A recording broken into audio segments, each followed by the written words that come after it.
విజయాన్ని సాధించాలంటే ప్రతి ఒక్కరూ మనతో నిజాయితీగా ఉంటారని అనుకోవడం పొరపాటు.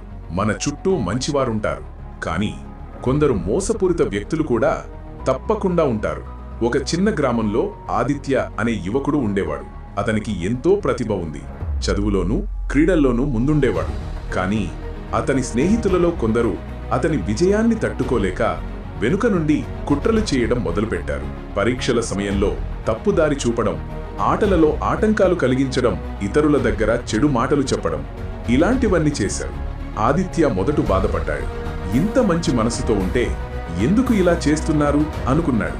కాని తర్వాత గ్రహించాడు, నిన్ను వెనుక నుండి పొడిచేవారు ఉన్నారంటే నువ్వు ముందే నడుస్తున్నావు అని. అప్పటి నుండి అతను తన దారిలోనే దూసుకుపోయాడు. చివరికి గ్రామంలో అతడే గర్వకారణమయ్యాడు. ఎవరు త్వరగా లాభం చూపిస్తారో జాగ్రత్త. తక్కువ శ్రమతో ఎక్కువ ఫలితం అంటారు.